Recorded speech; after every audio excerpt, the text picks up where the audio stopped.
Boa noite a todos aqui presentes para esse mais encontro nosso. Boa noite a todos também, bem-vindos.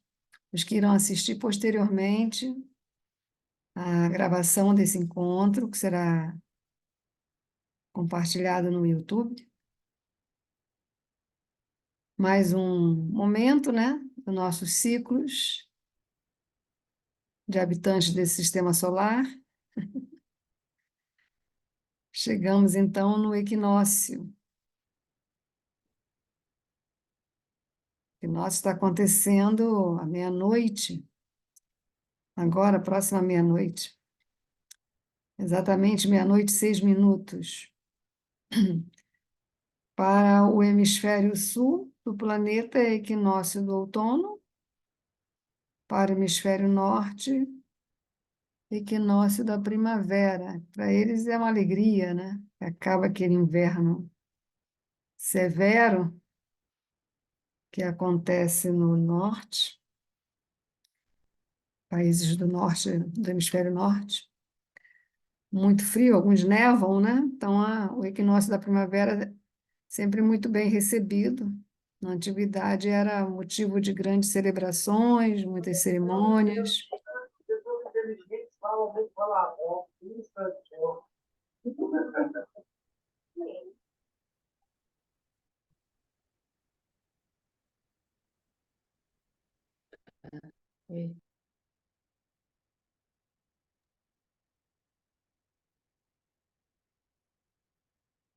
Então, retornando ao tema, então, antigamente, na antiguidade, né, nas civilizações antigas, a chegada do equinócio da primavera no hemisfério norte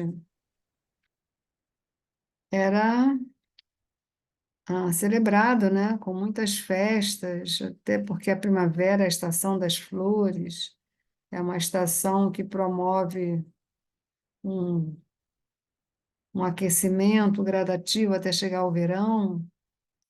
Aí tem o solstício de verão em junho. Aqui para o hemisfério sul é o outono, que é também uma estação equilibrada, né? Não é nem tão frio, nem tão quente. Ah,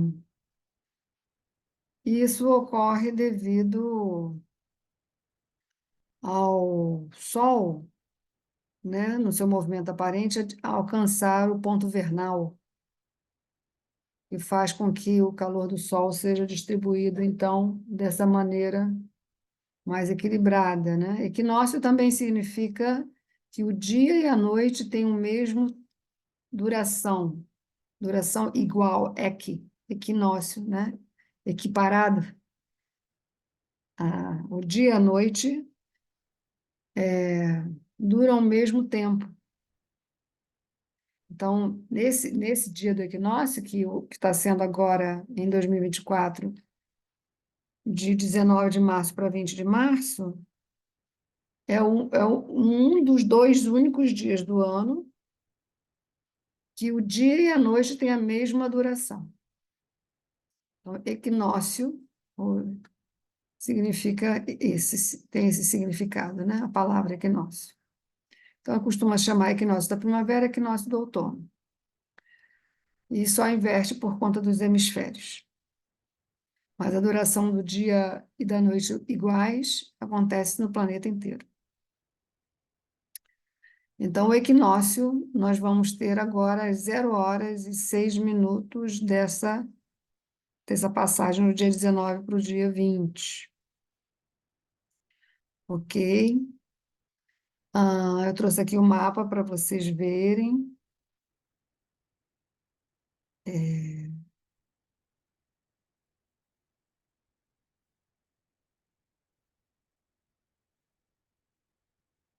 Aqui é esse aqui, que eu não acabei, não coloquei nome. Só um minutinho, deixa eu ver isso bem.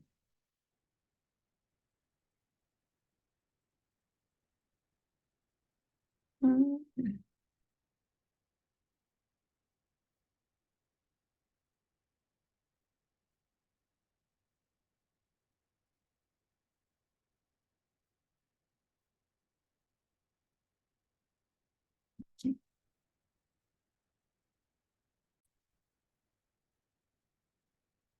Pronto. Aqui compartilhado com vocês, vocês estão todos vendo? O horário será 20 de março, às 6 minutos do dia 20 de março. O dia amanhã amanhece às 6 horas em ponto, tá vendo? E se põe às 18 horas em ponto, né? Tanto hoje quanto amanhã. Isso acontece. Isso também, esses 6 horas em ponto, 18 horas em ponto, é também o que acontece no equinócio.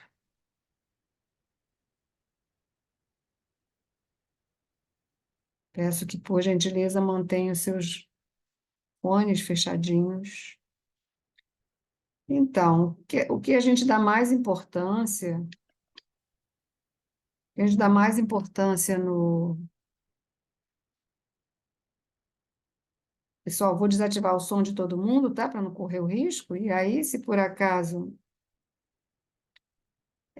alguém que precisar falar, é só levantar aquela mãozinha lá, que aí eu abro, tá bom? O que existe de mais importante no dia de equinócio é o Sol, né? Porque é o Sol que determina. O equinócio, o equinócio e o solstício não estão relacionados à Lua, estão relacionados ao Sol. O Sol, ele chegou na constelação de Peixes agora no dia 6 dias atrás. Hoje é dia 19, foi então no dia 13, né? Dia 13, dia 14, dia 14. Dia 14 de março foi o dia que o Sol chegou em Peixes. Sideralmente, né? A partir de um cálculo sideral ou sideralista.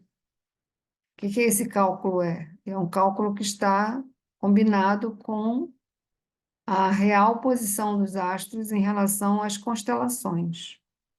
Então, quando a gente fala que o Sol entrou em Peixes no dia 14 de março, é em relação à constelação Peixes, e não em relação ao signo de Peixes, porque para o Sol entrar em Peixes e sair de Peixes, né? Porque, na- conforme acontece na astrologia do Ocidente, dia 20 de março seria então o dia que o Sol entra em Áries. Mas o Sol só vai entrar em Áries, constelação Áries, que é a constelação do Carneiro, 14 de abril. Então há uma diferença no cálculo da astrologia conforme ela é usada no Ocidente e a astrologia que a gente chama de astrologia sideral, que é a astrologia que os planetas, a posição dos planetas, são todos calculados de acordo com o movimento deles em relação às constelações. O que acontece é que os nomes são os mesmos, mas no cálculo há uma grande diferença, uma diferença de 24 graus a menos entre a realidade astronômica e o que é estabelecido como signos na astrologia no Ocidente, tá? Porque é praticamente um calendário que existiu. Esse calendário que coloca Áries para dia 20 de março, ele existiu.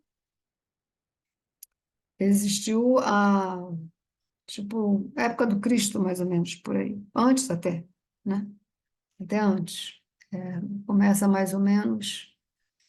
a gente tem que pegar um cálculo um pouquinho difícil de fazer. A gente tem que pegar o ano de 300, mais ou menos, depois de Cristo, e colocar para trás 2.160 anos. Aí começou a Era de Ares.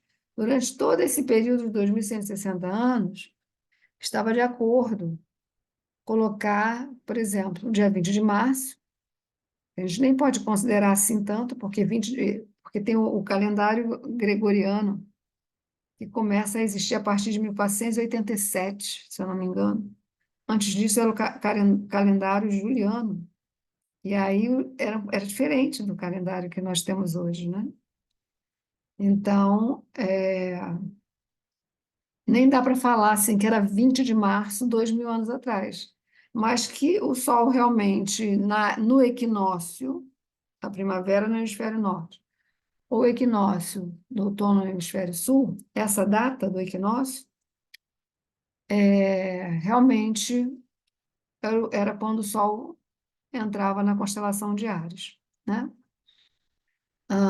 Lógico que isso foi mudando gradativamente, foi mudando ao longo dos 2.000 anos, porque equinócio, a palavra equinócio, ela vem de um movimento do planeta Terra.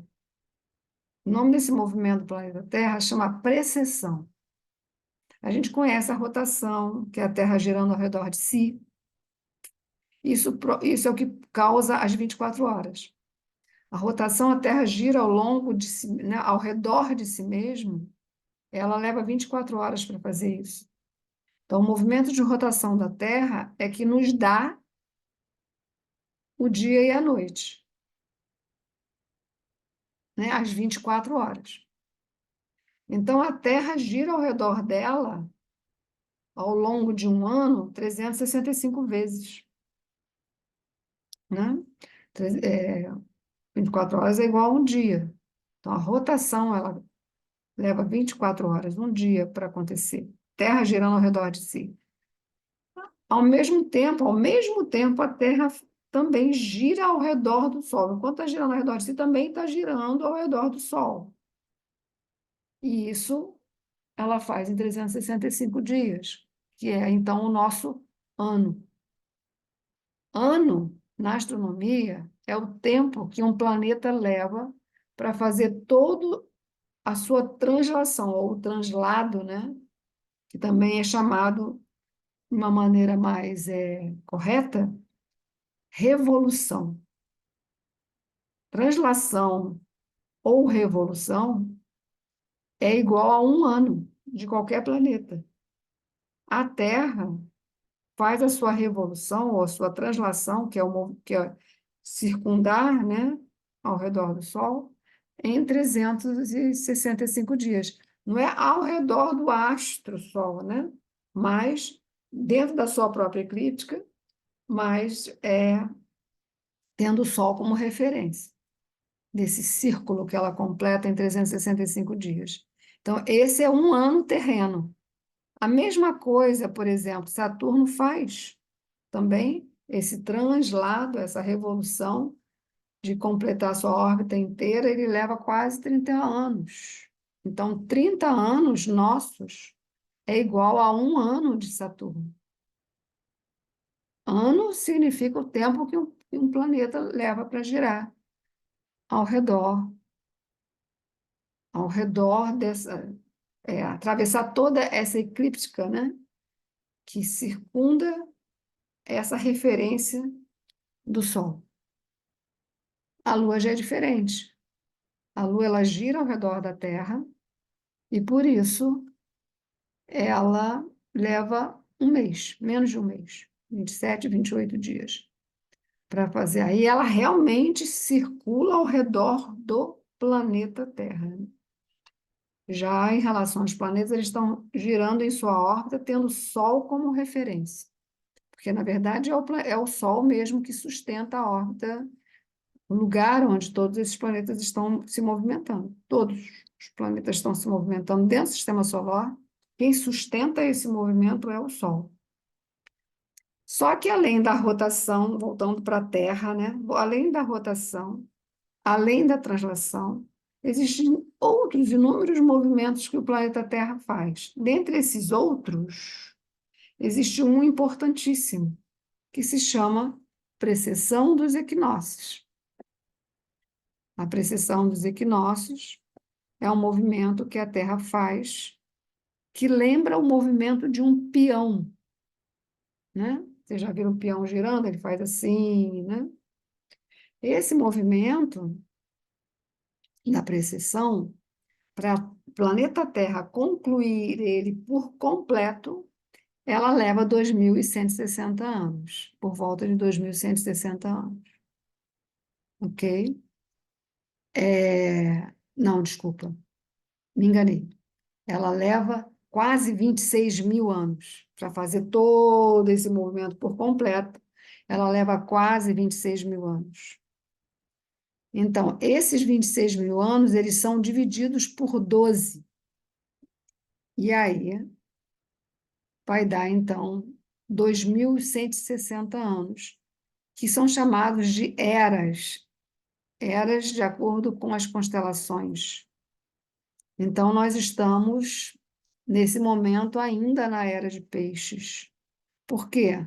Porque no dia do equinócio, que é agora, né? Nós estamos vendo aqui através desse mapa, o Sol está a 5 graus de peixes.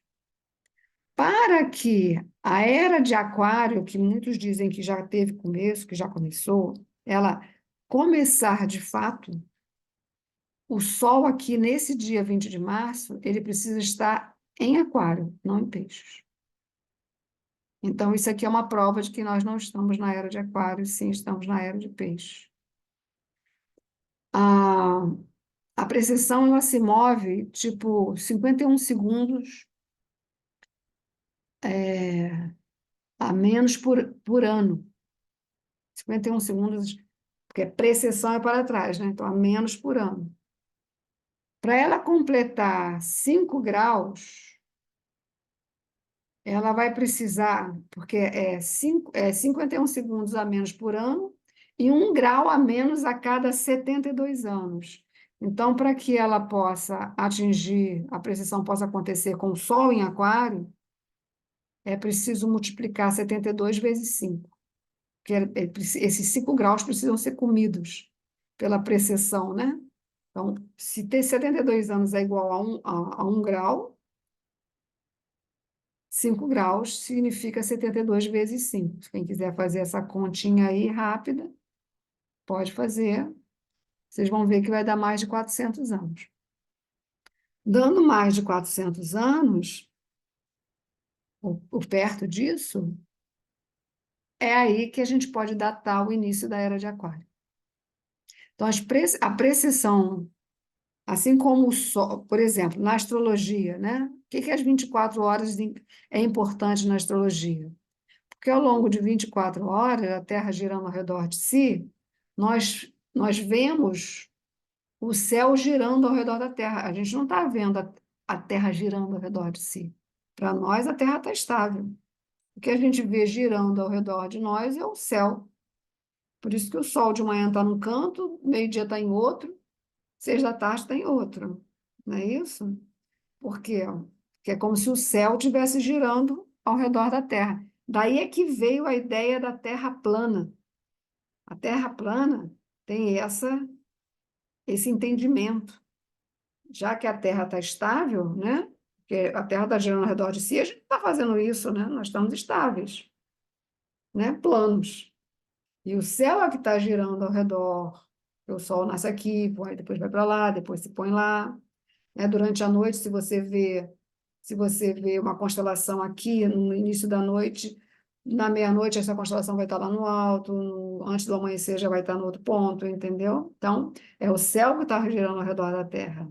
Mas, na verdade, a gente chama isso de movimento aparente, tanto do Sol quanto das estrelas à noite, das constelações. É um movimento aparente, não é um movimento real, é a Terra girando ao redor de si, porque a Terra é redonda, está girando ao redor de si, e por isso, ao girar ao redor de si, né, é como se você estivesse tirando foto de um lugar, ou fazendo um filme de um lugar onde você está girando.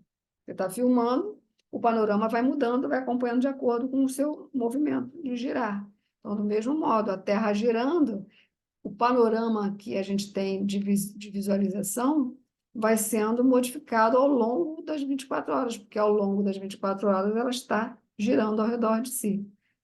Estão entendendo? Então, assim, o céu vai mudando. Para a astrologia, qual é a importância disso, das 24 horas da Terra? É exatamente a rotação que nos permite saber qual é o seu signo ascendente, qual é a sua constelação ascendente no momento que você nasceu, qual é a constelação ascendente desse momento agora.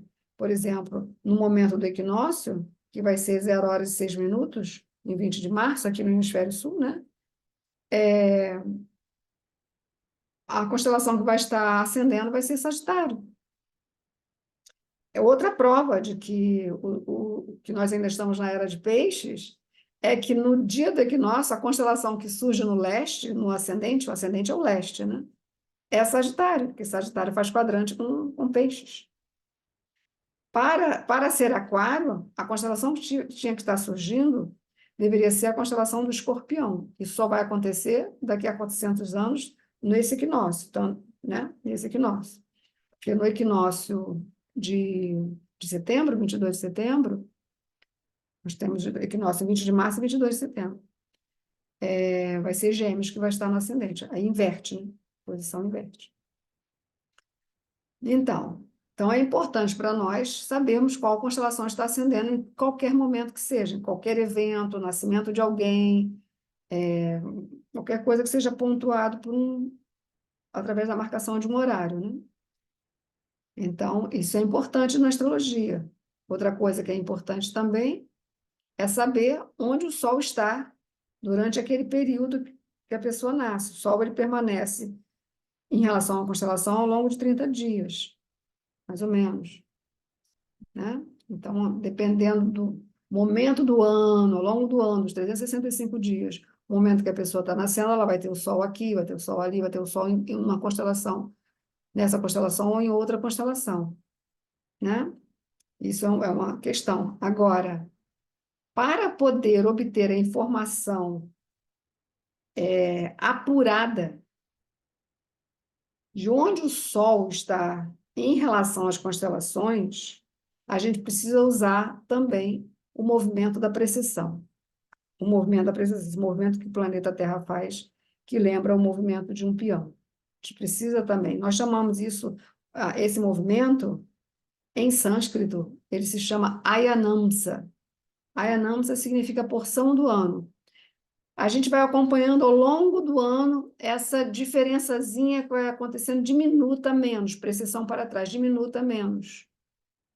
Se a gente for pensar lá atrás, lá tipo 2000 anos atrás, como eu falei para vocês, que estava coincidindo, né, com o equinócio dessa época, né, o equinócio que no hemisfério norte é o equinócio da primavera, estava coincidindo com a constelação de Áries. Até os dias de hoje, que nós estamos em 2024, já o equinócio já modificou, a precessão dos equinócios já modificou 24 graus a menos. 24 graus é uma porção significativa. Só assim, levando em consideração este cálculo, é que nós temos como ter a posição real dos planetas em relação às constelações de forma atualizada. Isso é feito em qualquer astrologia, isso é feito pela astronomia e qualquer astrologia que seja do sistema sideral, não precisa ser védica. É que a astrologia védica, ela é também sideral, entende? Só que a astrologia védica ela vai entrar também em uma série de coisas, né? Porque tem lá os 33 milhões de deuses, tem as deidades, tem os nomes em sânscrito, tem os contos, as histórias, as lilas, né, que é o nome que se dá, as lilas dos deuses, né? Tem regentes para tudo. Existem histórias nos Vedas relativas ao planeta Marte, ao Sol, à Lua, ao planeta Mercúrio, ao planeta Saturno. Tudo é rico de histórias, né? Histórias que são chamadas de lilas, que a gente entende como mitos, mitologia, né? Mitos no sentido de mitologia. É muito rica a astrologia védica, ela tem uma base dentro da filosofia, ela tem uma conexão com o yoga. A astrologia védica tem uma conexão com a Ayurveda, que é a medicina, com a arquitetura, que é o Vastu Shastra, com a música, com a dança, sabe? Assim, com a arte marcial. Assim, ela é muito vasta, porque, de acordo com os Vedas, o berço de todos esses saberes veio realmente do céu, literalmente falando. Veio realmente do alto, veio de todo essa manifestação cósmica, esse espaço sideral abarrotado de estrelas e fenômenos celestes acontecendo continuamente. Então, quando a gente parte para buscar a leitura do nosso mapa através do sideralismo, o que eu posso dizer para vocês de uma forma muito resumida é que nós estamos finalmente passando a fazer parte dessa dança cósmica. A gente vai descobrir qual é o nosso cantinho, qual é o nosso lugarzinho nesse fenômeno gigantesco. Por isso que o autoconhecimento, que a astrologia sideral e a astrologia védica, porque ela abarca todo esse corpo de conhecimento, que eu mais ou menos aqui escrevi para vocês, o autoconhecimento ele vai vir com tudo. Muitas vezes ele vem tanto, né, com tanto impacto, que algumas pessoas assim ficam chocadas, né, porque a evidência é gigante. É muito, é muito como, não só no sentido do perfil da pessoa, que a pessoa tem jeito assim, jeito assado, mas também em relação a datas e acontecimentos na vida da pessoa, né?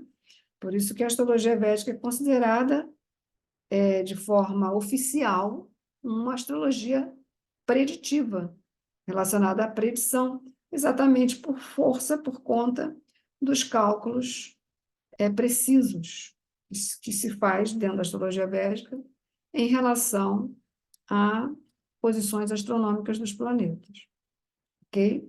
Então, a precessão, a gente pensa, primavera, é outono, mas ela também por outro lado, é um negócio gigante, né?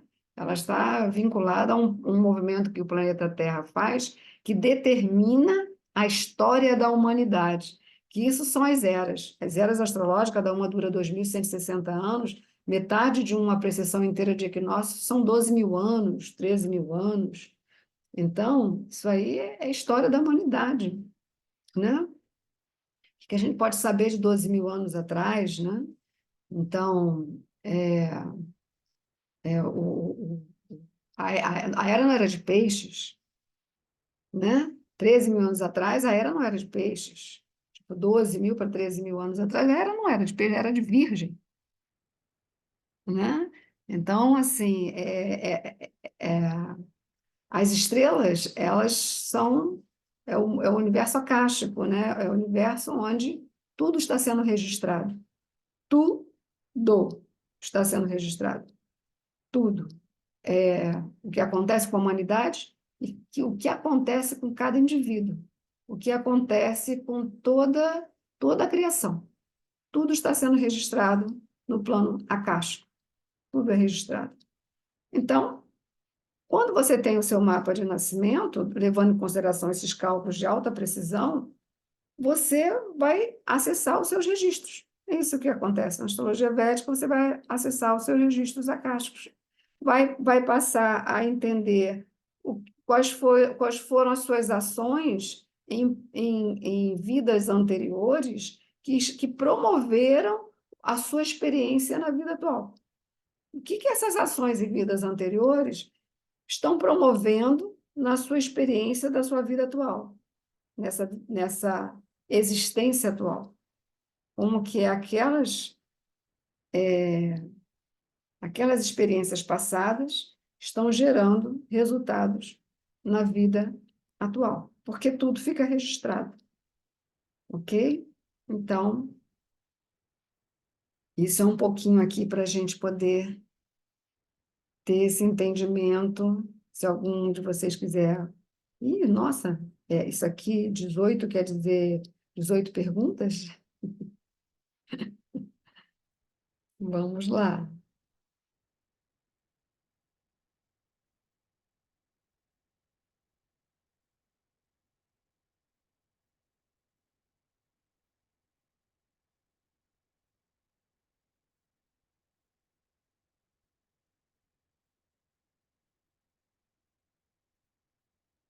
Eu acho que agora vocês, se alguém quiser falar, também, acho que eu liberei aqui, espero.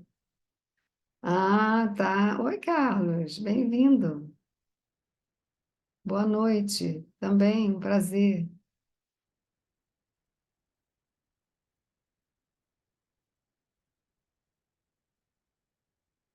Ah, não está ouvindo? Não sei, às vezes. Tá todo mundo ouvindo aqui? Tá, né? Sim, Todo mundo conseguindo ouvir. Tá. Tá tranquilo, Ana Moura?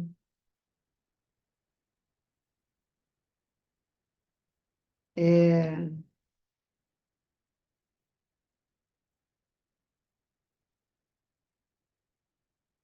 Ah, era só o pessoal tentando ajudar o Carlos, né? Que ficou aí com um problema de áudio.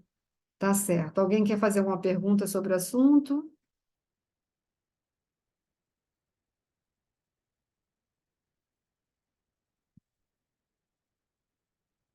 Alguém quer fazer um comentário sobre o assunto? Equinócio, precessão, eras astrológicas, movimentos da Terra, mapa sideral, mapa não sideral. Não, né? Tá todo mundo ok. Ótimo. Então, o outro assunto que eu trouxe aqui para a gente ver, sim, tem algo de especial acontecendo nesse equinócio, né? Que começa às 0 horas. Está acontecendo às 0 horas, no horário do equinócio. Isso significa que, para nós aqui no Hemisfério Sul, começa o outono. No Hemisfério Norte, a partir de meia-noite, a partir de 0 horas agora, 6 minutos do dia 20 de março, começa a primavera no Hemisfério Norte, começa o outono no Hemisfério Sul. Lunarmente falando, esse equinócio está caindo num dia lunar chamado Ekadasi, que é o 11º dia de uma fase crescente. Nós estamos numa fase crescente da Lua. Esse dia Ekadasi é como se fosse um dia muito especial, é um dia de purificação. Então, eu recomendo que vocês aproveitem essa data de início de equinócio, e que ao mesmo tempo está sendo também um eclipse lunar, para fazer aí um processo de purificação, um detox, né? Detox mental, de corpo, mente, espírito. Aproveitar para isso.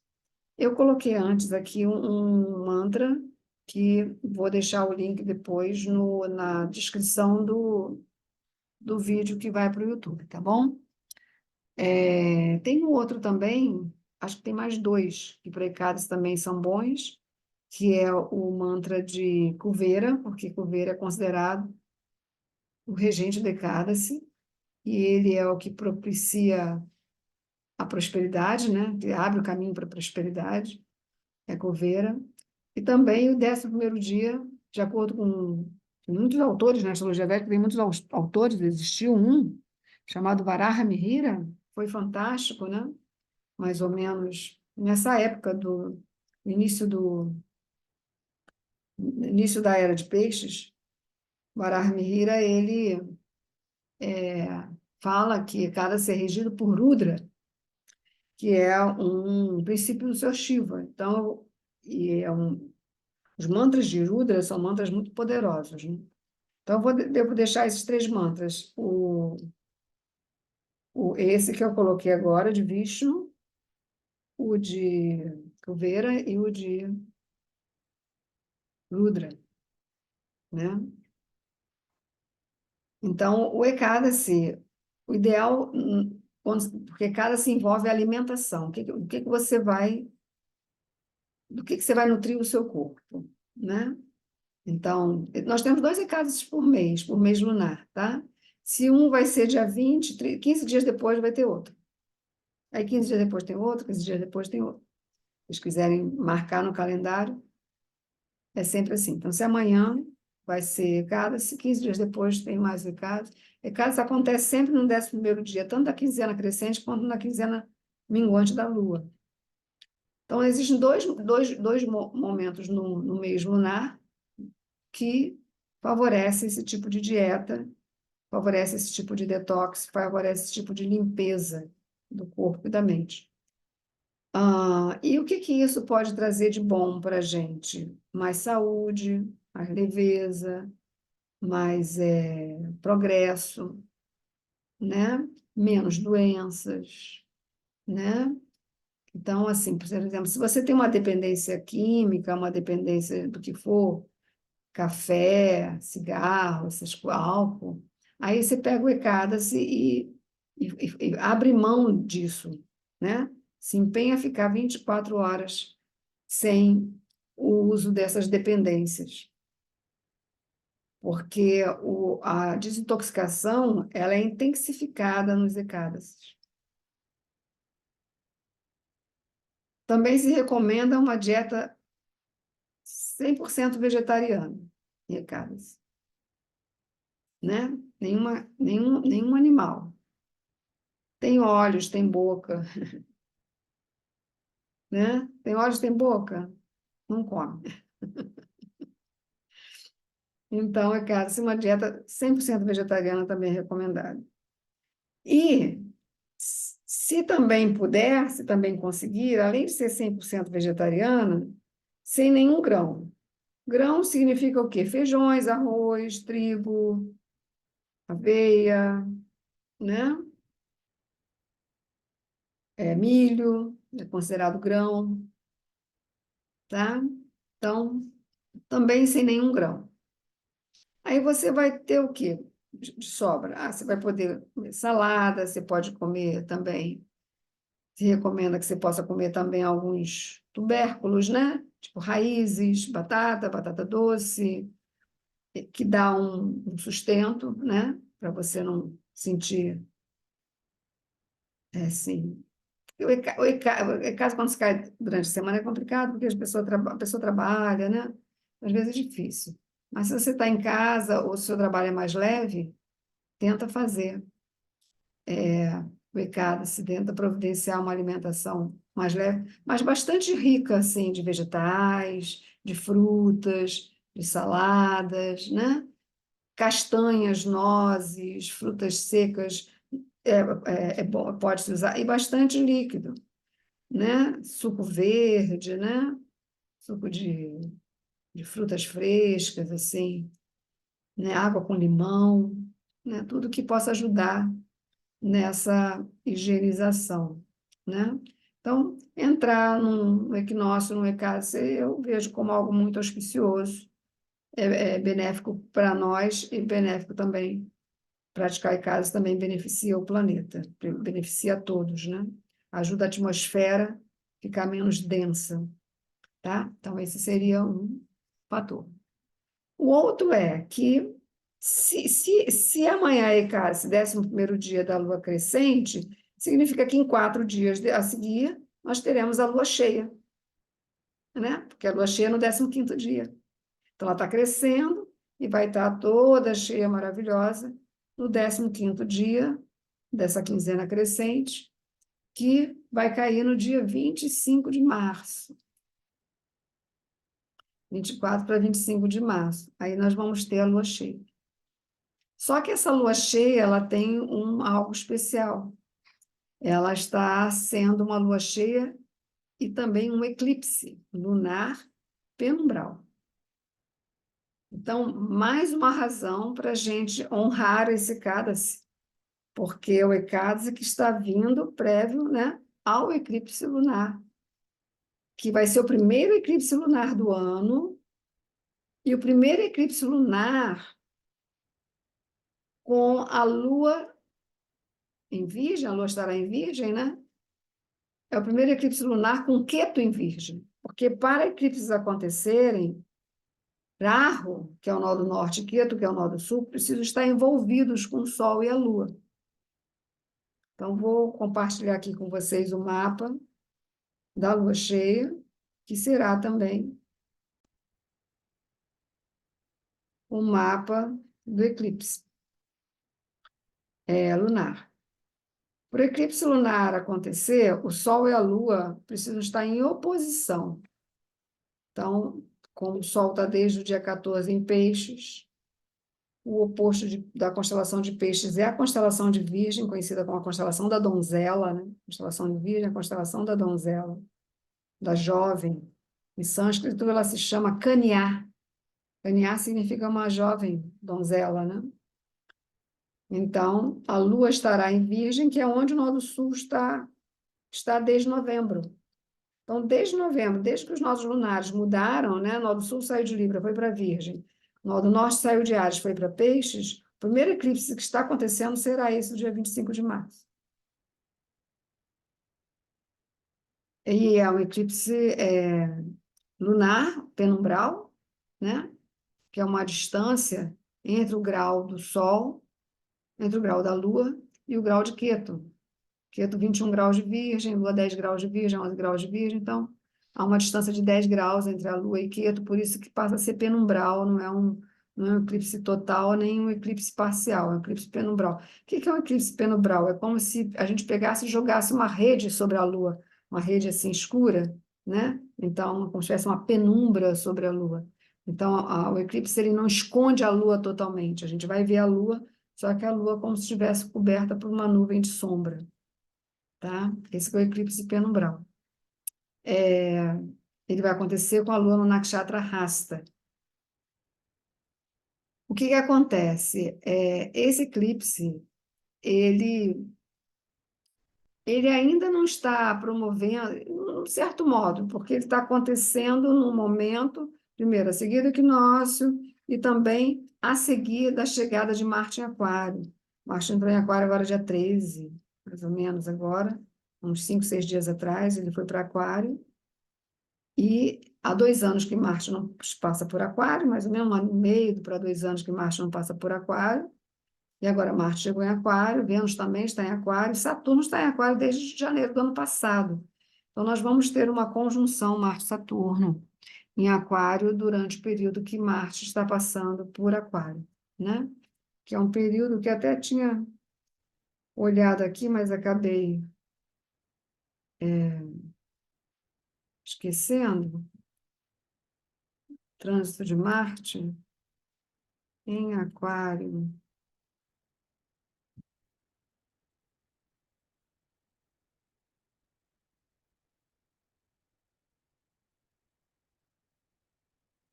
Marte em Aquário.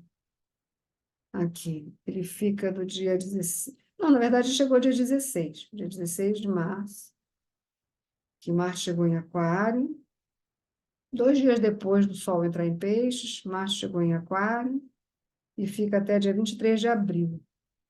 Então, ele está ficando 1 mês e um pouquinho mais, 1 mês e uma semana em Aquário. Quando for lá para o dia 8, 9 de abril, vai acontecer a conjunção exata de Marte e Saturno em Aquário. Marte no último pada de Sagitário, Saturno no primeiro pada de Purvabhadra. E esse dia 8 e 9 vai ser perto do próximo eclipse que teremos, que será solar, em Peixes, tá? Então, como a conjunção Saturno-Marte acontece em Aquário, para o Sol em Peixes, Aquário é casa 12. Então, esse eclipse aí, essa conjunção Marte-Saturno, ela pode estar gerando algum fechamento, alguma coisa vai parar, vai começar a terminar gradativamente. Eu suponho, não só em base dos eclipses, nem do equinócio, nem da conjunção Marte-Saturno, mas principalmente porque Júpiter, quando for 1º de maio, ele vai mudar para Touro, vai ficar 1 ano em Touro, Júpiter.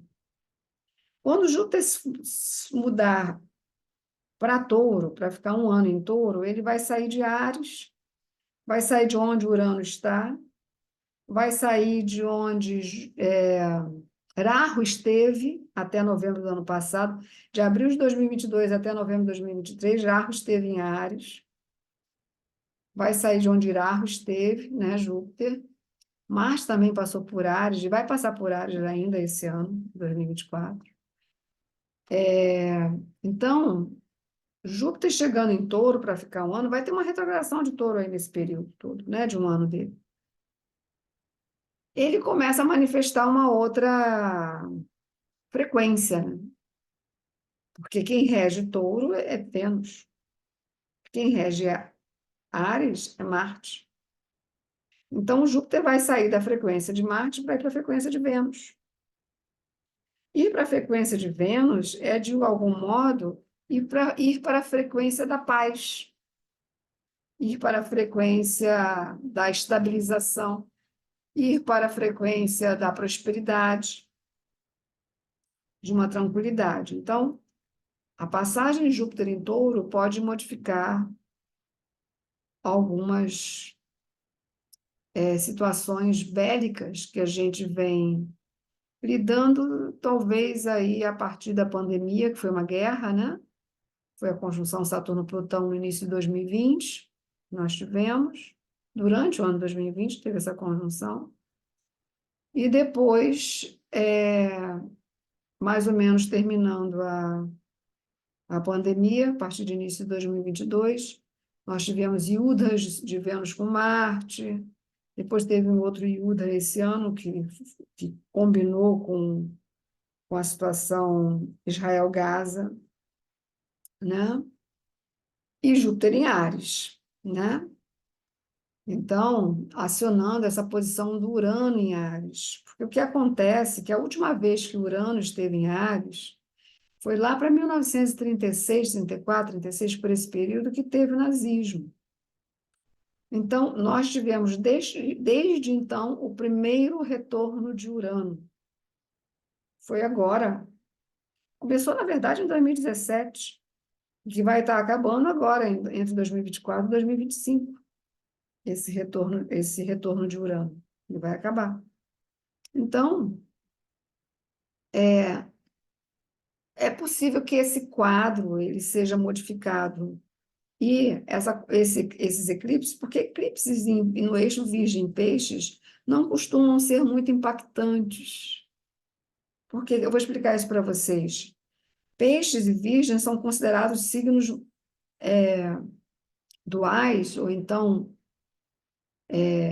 de mutabilidade, ou então signos de natureza flexível. Então, é diferente quando os eclipses acontecem em signos tais como, no eixo tais como Touros com Escorpião, que é um eixo fixo, ou um eixo tal como Áries com Libra, que é um eixo angular, por isso também gerando impactos. Quando vai para Virgem, Peixe, a tendência é ser um pouquinho mais suave, né? E ah, não tem nenhum aspecto acontecendo, pelo menos por hora, em relação a esses dois signos, peixes e virgem, tá? O Saturno, ele em aquário, ele está aspectando alguns planetas, está aspectando Leão, está aspectando Áries, está aspectando Escorpião, né? Aquário é um signo fixo, Escorpião também, né? Então, o aspecto de Saturno ainda prossegue nesses signos mais tensos, Leão, Áries e Escorpião. Então, a gente ainda vai ver muita luta por bobagem, que se chama isso, luta de poder, né? Luta por poder, luta por bobagem, né? Então, a briga por poder continua, prossegue por Saturno estar em Aquário. Porque ele está aspectando Áries, Leão e Escorpião, né? Escorpião e Leão são signos fixos, Aquário é um signo fixo, né? Mas o eixo mesmo, Virgem e Peixes, ele não é assim tão avassalador, né?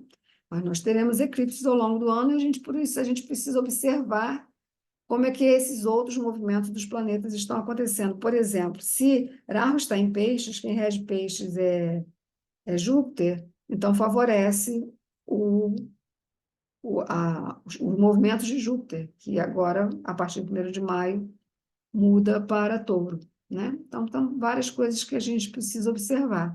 Mas fiquem mais atentos, esse eclipse lunar, a gente vai ter esse eclipse lunar mais com um aspecto de purificação e de preparação. Agora, o eclipse, junto com a conjunção Marte-Saturno, O eclipse solar, lá para o dia 8, 9 de abril, esse eclipse, sim, ele pode, junto com a conjunção Marte-Saturno, ele pode gerar mais impacto. Mas até lá a gente vai se reencontrar e vamos tratar disso. Eu gostaria de falar para vocês um pouco sobre o fato da lua cheia ser no Nakshatra Hasta, né? É a lua cheia que vai ser junto com o eclipse lunar, e Ketu também está em Hasta, né?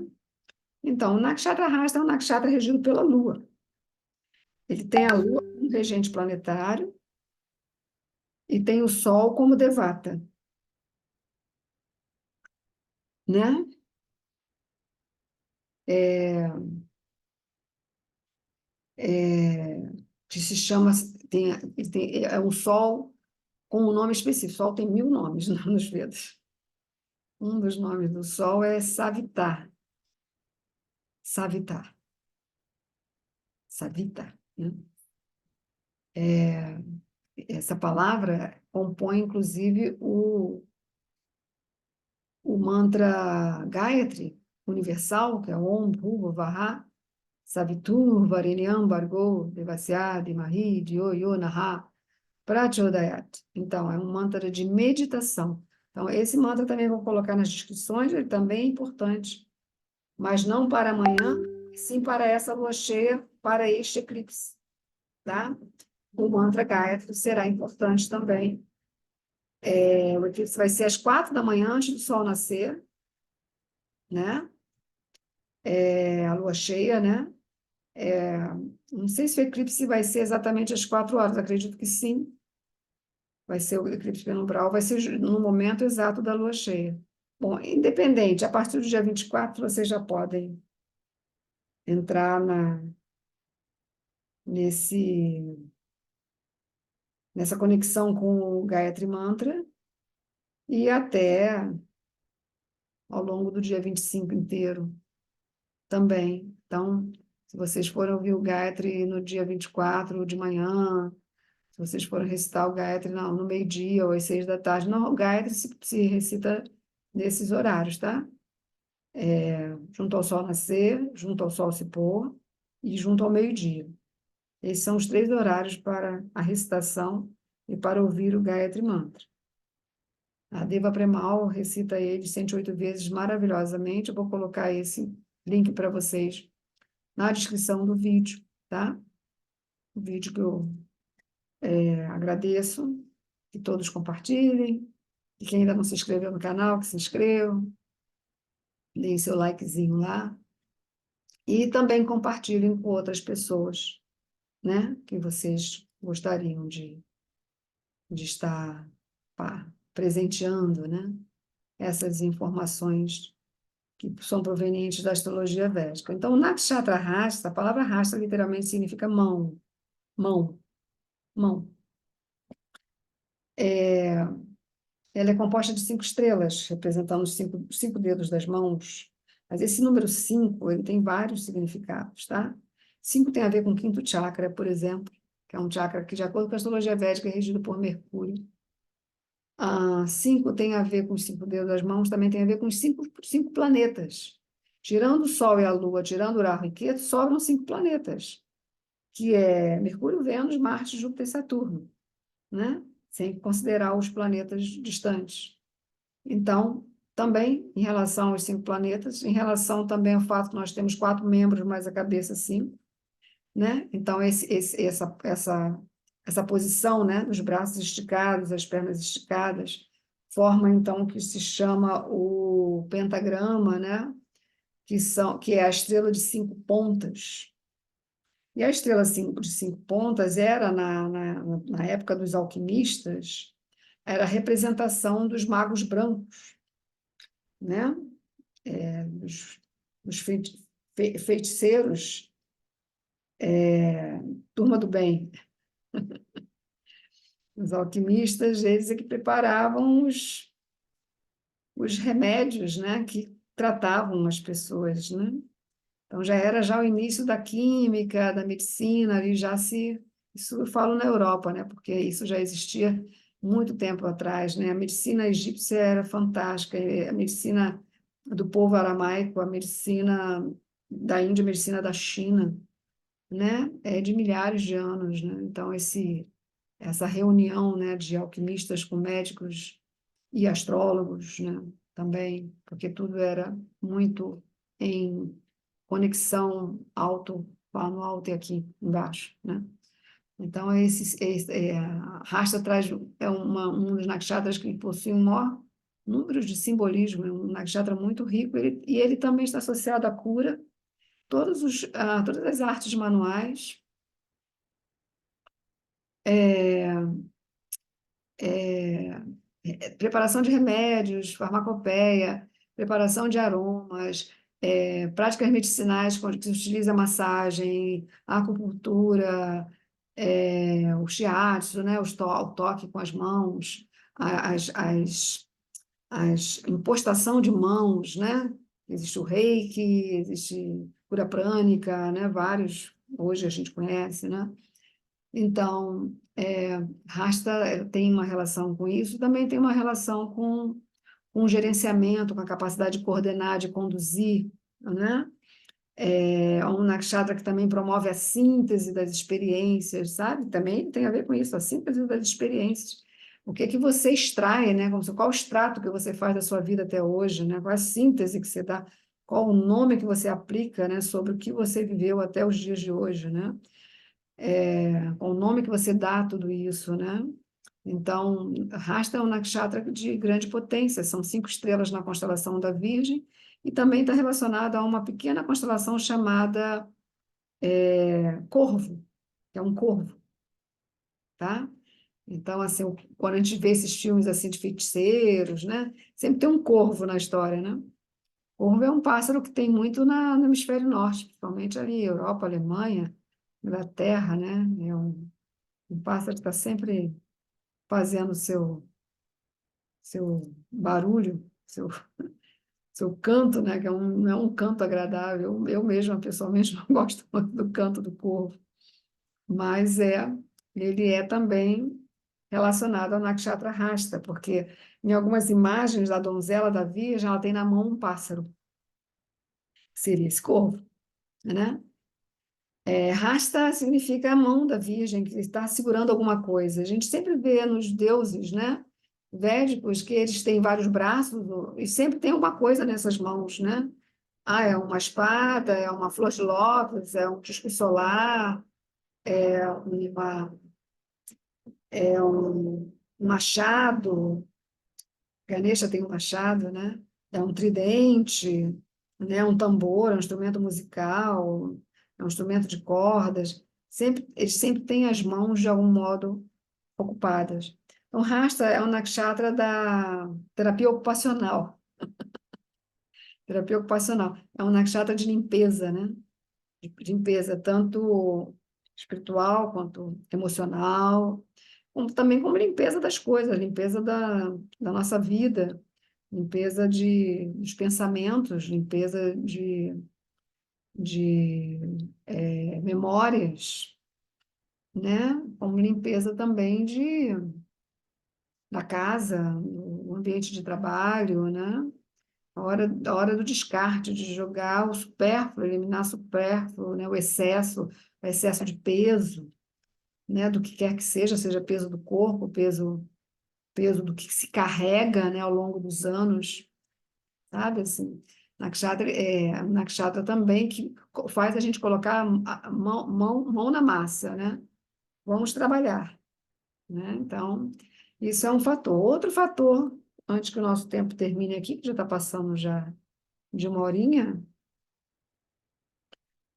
eu vou compartilhar um outro mapa, porque na Índia e também em outros lugares do mundo, logicamente, essa é a data oficial, essa lua eclipse, esse dia 24 a 25, é a data oficial do Gora Purnima, que é o aparecimento do Avatar Dourado. Só que aqui deu uma sumida, deixa eu ver se eu coloco aqui. Vou ter que tirar e compartilhar de novo. Só um momento. Que achar já aqui. Pronto. Então, aí antecipei na última lua cheia, considerando que a última lua cheia fosse o Gora Purnima, mas, na verdade, esse ano, talvez por força do ano bissexto, e também porque o Gora Purnima precisa acontecer no mês Falguna, mas, na verdade, nós já... É, no mês de Maga. Na verdade, o nascimento de Sr. Chaitanya, que é o Avatar Dourado, foi no mês de Maga, né? E a lua cheia, essa está acontecendo em Rasta. Então, eu acredito que seja por conta de alguns outros cálculos, por força do ano bissexto, coisas assim, que o Gora Purnima não foi na lua cheia passada, está sendo sim nessa próxima lua cheia, dia 25 de março, tá? Aqui eu trouxe para vocês o mapa do nascimento dele. Foi 27 de fevereiro de 1486, no final do dia, né? Com o sol se pondo e a lua surgindo no leste. Foi o momento do nascimento dele, e era um eclipse lunar.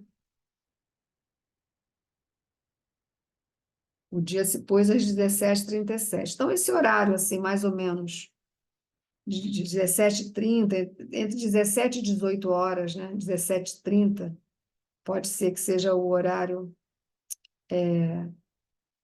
ideal para se calcular o nascimento dele. Mas o que está nas escrituras é que ele nasceu no momento do eclipse e no momento que a lua estava surgindo no leste do horizonte e o sol estava se pondo no oeste do horizonte. Então, esse é o mapa dele, efetivamente.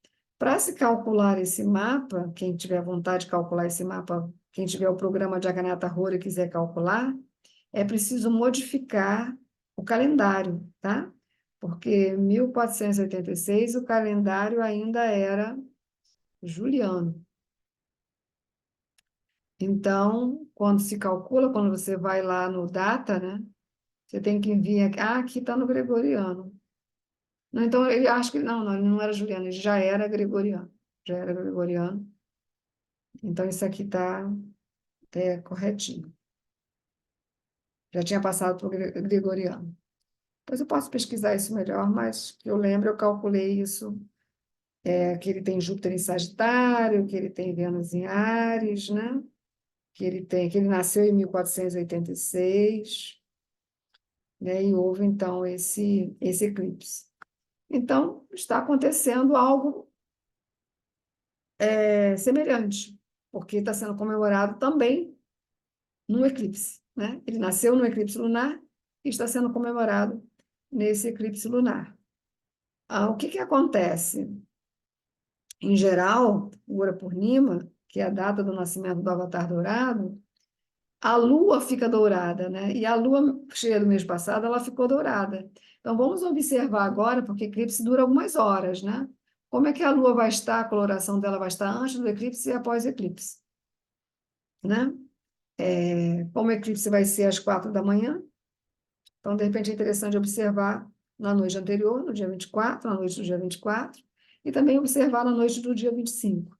Se a lua vai estar também desse modo, né? Amarelona, né? Cor manteiga amarela, porque, em geral, o Gora Purnima acontece com esse fenômeno da lua, com essa coloração.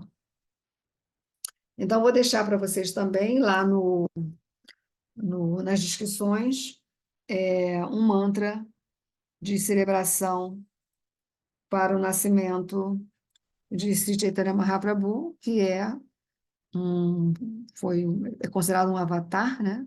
Ele é a encarnação do próprio Senhor Krishna. O Senhor Krishna retorna à Terra através dele.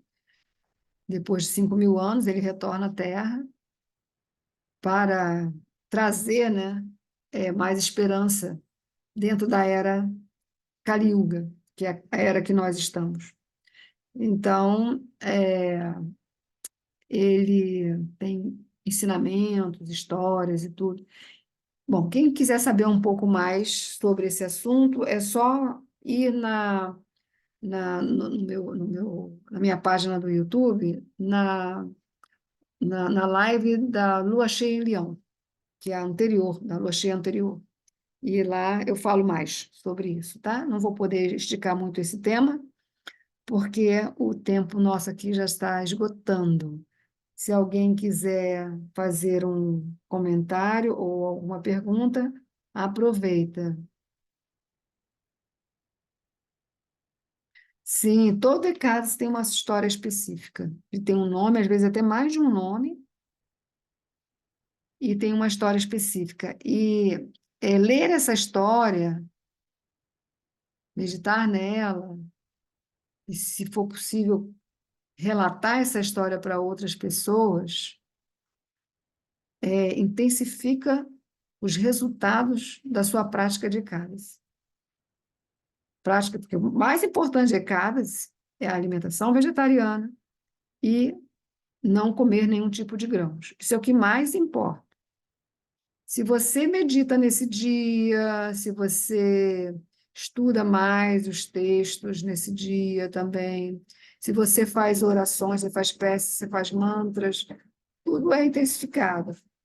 E não se esqueçam também, porque a gente não vai se encontrar antes da próxima lua cheia, que será eclipse lunar, que os eclipses também intensificam toda a prática espiritual,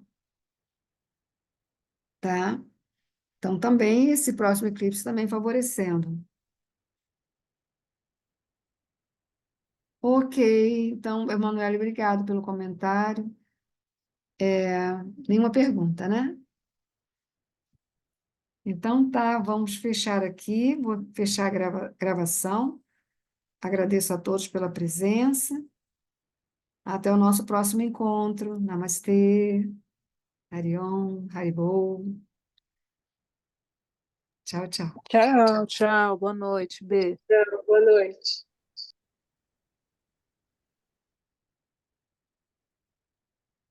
Boa noite, boa noite. Boa noite.